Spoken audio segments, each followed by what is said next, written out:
নমস্কাৰ বন্ধু বান্ধৱীসকল, স্বাগতম জনাইছোঁ টুজব চেনেলৰ অন্য এটা ভিডিঅ'লৈ। বন্ধু বান্ধৱীসকল, টুজব চেনেলৰ জৰিয়তে মই অসম তথা ভাৰতবৰ্ষৰ বিভিন্ন চৰকাৰী বেচৰকাৰী চাকৰি বিজ্ঞাপন লৈ আপোনালোকৰ ওচৰলৈ আহোঁ। আজি কিন্তু এটা ব্যতিক্ৰম ভিডিঅ' লৈ আপোনালোকৰ ওচৰলৈ আহিছোঁ। আজি যিটো ভিডিঅ' লৈ আপোনালোকৰ ওচৰলৈ আহিছোঁ, এই ভিডিঅ'টো যিসকলে হায়াৰ ছেকেণ্ডেৰী পাছ কৰি আছে তেওঁলোকৰ বাবে।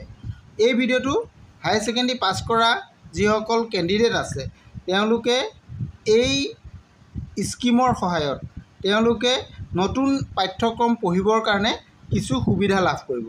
ইয়াতে স্কলাৰশ্বিপৰ কথা আছে, গতিকে আপোনালোকে এই স্কলাৰশ্বিপটো কেনেধৰণে লাভ কৰিব, কি কি ডকুমেণ্টছ আপোনালোকক প্ৰয়োজন হ'ব, ইয়াত এপ্লাই কৰিবৰ কাৰণে আপোনালোকৰ কোৱালিফিকেশ্যন কিমান প্ৰয়োজন হ'ব, কি কোৰ্চৰ কাৰণে আপোনালোকে এই স্কলাৰশ্বিপটো লাভ কৰিব ইত্যাদি সকলোখিনি বিষয়ে আজি মই বিতংকৈ এই ভিডিঅ'ৰ জৰিয়তে আপোনালোকক জনাবলৈ চেষ্টা কৰিম।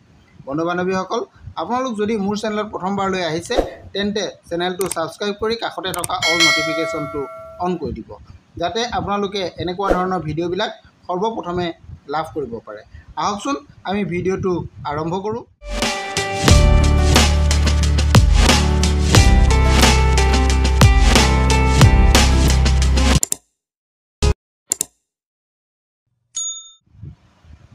নমস্কাৰ বন্ধু বান্ধৱীসকল, আজি যিটো নটিফিকেশ্যন আপোনাৰ কাৰণে আনিছোঁ, এই নটিফিকেশ্যনটো আপোনালোকে জানি আচৰিত হ'ব যে যিসকলে হায়াৰ ছেকেণ্ডেৰী পাছ কৰি বিভিন্ন বিভাগত পাঠ্যক্ৰমত বা ডিপ্ল'মা কোৰ্চত পঢ়িম বুলি ভাবিছে তেওঁলোকৰ কাৰণে এইটো ভাল খবৰ।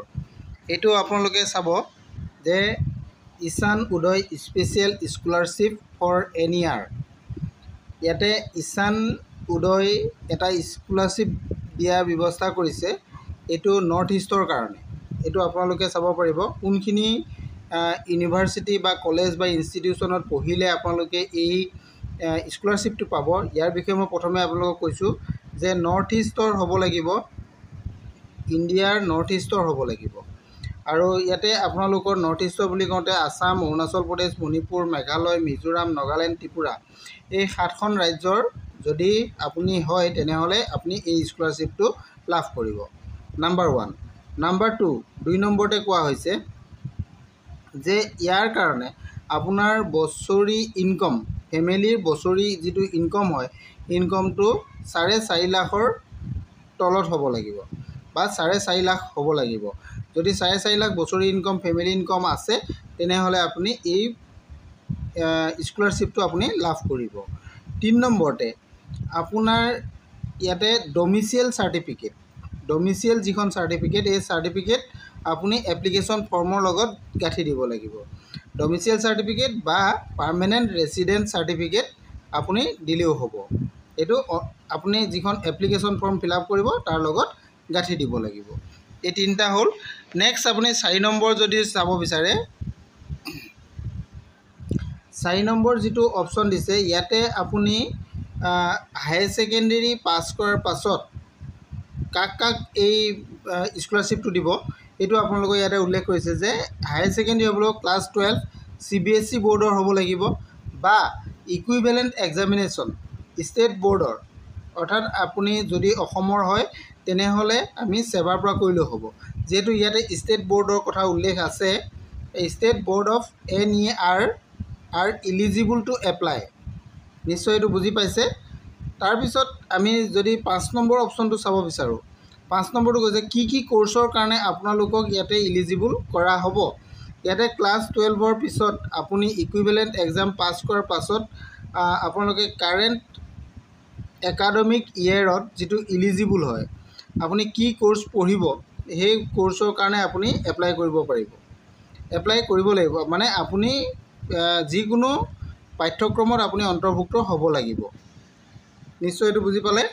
নেক্সট 6 নম্বৰতে কোৱা হৈছে যে আপোনাৰ ইয়াতে কোন ইউনিভাৰ্চিটি বা প্ৰাইভেট হওক বা ডিমেড ইউনিভাৰ্চিটি হওক ক'ৰ পৰা হ'লে আপুনি পাব। এইটো কথা আপুনি যদি চাব বিচাৰে যে আপোনালোকৰ যিকোনো কোৰ্চ ফাৰ্ষ্ট ইয়েৰৰ যিকোনো কোৰ্চৰ খাতিৰত আপোনালোকে স্কলাৰশ্বিপটো লাভ কৰিব, এইটো কথা ইয়াতে উল্লেখ কৰা আছে। যিকোনো কোৰ্চ আপোনাৰ ডিপ্ল'মা কোৰ্চ হওক বা আপোনালোকৰ UGC আণ্ডাৰৰ কোৰ্চ হওক তেনেকুৱা বা ইঞ্জিনিয়াৰিং কোৰ্চ হওক এইবিলাক কোৰ্চৰ ক্ষেত্ৰতো আপোনালোকে এইটো লাভ কৰিব বুলি কোৱা হৈছে।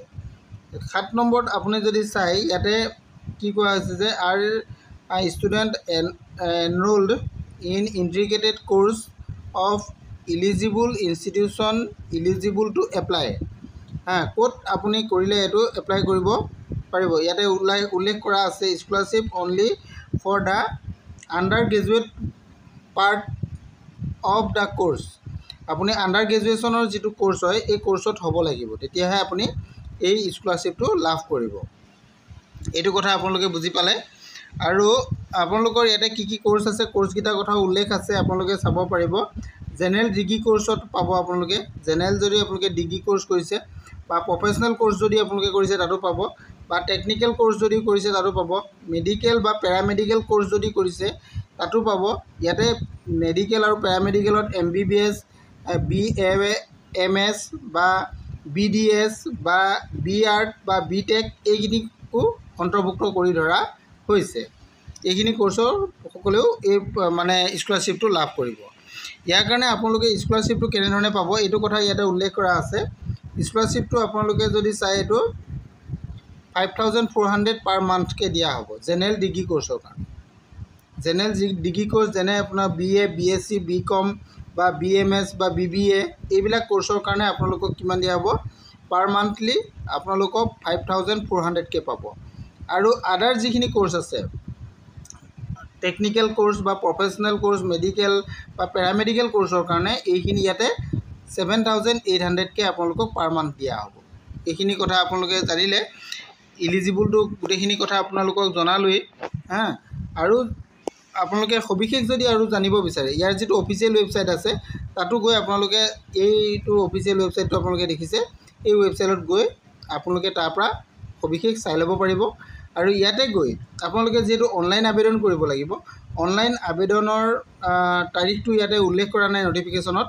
আপোনালোকে অফিচিয়েল ৱেবছাইটত গ'লে ইয়াৰ তাৰিখটো পাই যাব। এইটো খুব সম্ভৱ জুলাই মাহলৈকে ইয়াৰ লাষ্ট ডেট আছে, গতিকে জুলাই মাহৰ ভিতৰত আপোনালোকে আবেদনটো কৰিব লাগিব। আবেদন কৰিবৰ কাৰণে আপোনালোকে এই ৱেবছাইটত যাব লাগিব। ইয়াতে গৈ আপোনালোকে প্ৰথমে ৰেজিষ্ট্ৰেশ্যন কৰিব লাগিব। ৰেজিষ্ট্ৰেশ্যন কৰাৰ পাছত লগইন কৰি আপোনালোকে ফৰ্মখন ফিল আপ কৰিব লাগিব। আৰু লগত আপোনালোকৰ যাৱতীয় নথিপত্ৰসমূহ ইয়াতে এটেচ কৰি আপোনালোকে দিব লাগিব। এইটোৱে আছিলে বিজ্ঞাপনটোৰ। ইয়াত আপোনালোকে এপ্লাই কৰি বহুখিনি লাভৱান হ'ব পাৰিব। ইয়াতে অসমৰ বহু নিবনুৱা ল'ৰা ছোৱালীৰ কাৰণে এইটো ভাল খবৰ আহিছে। আপোনালোকে যিকোনো ধৰণৰ কাৰিকৰী শিক্ষা হওক বা আপোনালোকৰ জেনেৰেল কোৰ্চ হওক আপোনালোকে কৰিবৰ কাৰণে সুবিধা পাব। আজিলৈ ইমানেই। Thank U.